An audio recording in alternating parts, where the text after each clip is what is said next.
He is not himself just peaceful, rather, additionally, people are safeguarded by that person, or are under the safety of that person. So when a person comes into Islam, then that person himself is peace, and he himself is safe, and he's so safe that he's not afraid now or fearful that somebody will hit me, somebody will kill me, somebody will beat me, somebody will take my money, somebody will oppress me, somebody will take my rights, somebody will take possession of my home illegally, somebody will illegally take my land, somebody will steal my car, somebody will disrespect me, somebody else will dishonor me.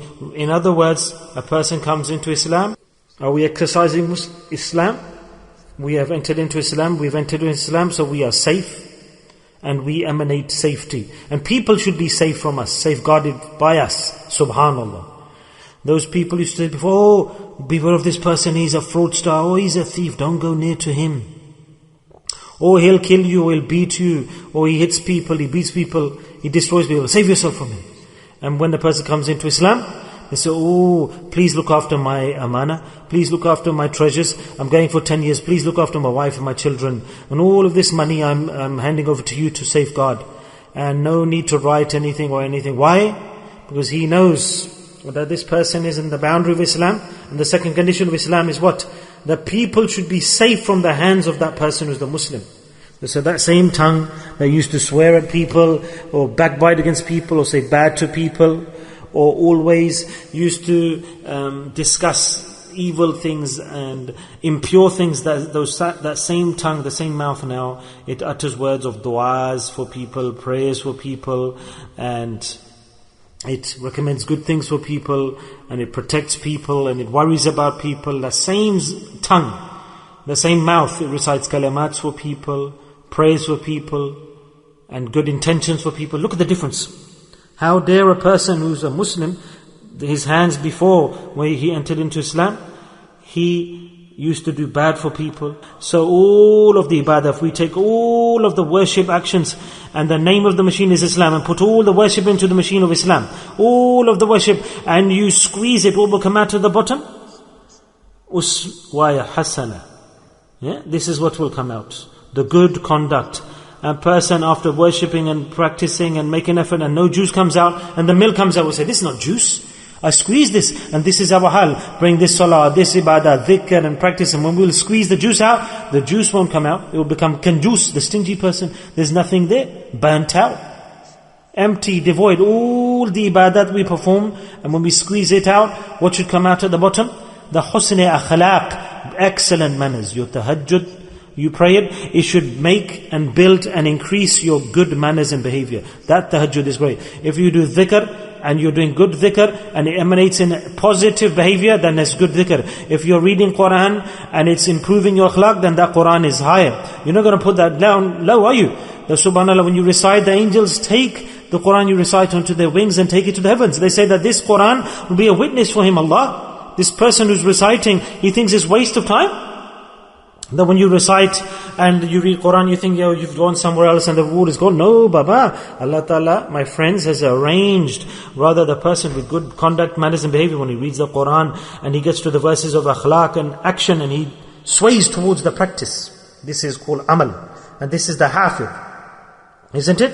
When he reads the Quran, and for example, he will not allow the verses to be wasted. The angels don't allow the verses to be wasted, and they wrap those verses in the beautiful wrapping cloth, and they take it on their wings, and they take it up to Allah, and they put it in the treasure chest. That Allah, we are the witnesses. When this man comes, the angels will be so happy. They will say that this Allah is the man who recited this Quran. But he doesn't just run after himself. He has that consideration. Allah Ta'ala says that if anybody, listen to this hadith, what a great hadith, that if a person goes to another person, or for another person, he cooks and feeds a person the food that that person likes, this is the reward that person will get. How easy is this? Tell me now. How easy is this? That you know what I like to eat, what tastes I enjoy. And a Muslim, he knows about the liking and preference of the taste buds of another person. then look how close a Muslim is to another Muslim. That you should know about the taste and the liking of the other Muslim. What a great tie, a great relationship. That you know the depths of the heart of the other person. That what does he like to eat? For a good bond, a relationship, for the guest, for the host. Our culture teaches us is that Islam is making this permissible. They tell me, brother, what will you eat? What do you like? What shall I cook for you? Tell me what you'd like to eat. And what you like, I will cook. And upon that, Allah Ta'ala will give a big reward, a great reward. 1 million good deeds, 1 million sins removed. 1,000 times your level will increase in paradise. Allahu Akbar. And food from 3 parts of paradise. From 3 Jannah. Why? Because he fulfilled the desire of the taste of the food of another person and of another Muslim. We want to eat, we'll put so many spices in the food because we like it. We don't care about the guest. Oh, this is your dawah, I'm inviting you, and it's my preference. I put so many spices and water and dilution, whatever, because I want to eat it like this, and I'm feeding that person. The person who came to eat, we don't know what his taste is about. This is zulm, oppression, not regard. So look at the mazhab, the deen, the depths of the regard for every other human being around us is so deep and broad, and an expansive deen we have. It's a very sensitive religion. And to attain paradise, this is the deen that we've been given. What a great famous event. Allah, you cannot see this in the history of mankind. And they're all there, the Sahaba, the companions, they're wounded, about to pass away. One says, here, I'm thirsty. They run, one person goes for him and seeks water. And when he gets there, the other person says, I'm thirsty. He says, oh, don't give to me, give to this person. When he brought the water back.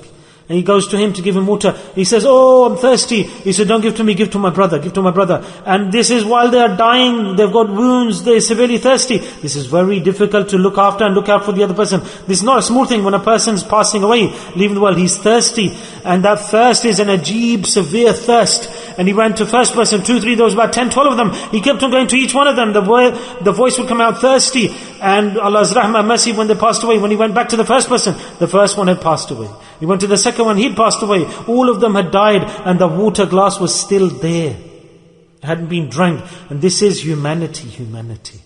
What a great example. Is there any other example in history like this? Of Muslims? Of due care and attention and peace? And we see today, wherever there's a murder, wherever somebody's head is cut off, wherever somebody is hit or beaten, where bombs are dropped, or churches are bombed, people are hanged upside down, whose name comes up? Muslim. Allahu Akbar, Allahu Akbar. That a person, they close their eyes and say he must be a Muslim. Just now the news hasn't come, the facts haven't come that this has happened in this place, nothing. Oh, he's a Muslim, he's got to be a Muslim. Imagine how big a punishment Allah subhanahu wa ta'ala has given to us due to our character. These are punishments from Allah. This is not some game. In the dunya, go to any corner of the world, anything negative is happening. Now everywhere, like for example, we didn't know who were Muslims before, people didn't even know, but today even if a small country, something like that, straight will be printed out, news, oh, he's a terrorist, this fundamentalist. It doesn't matter if somebody else did it, but the Muslim's name will come in first.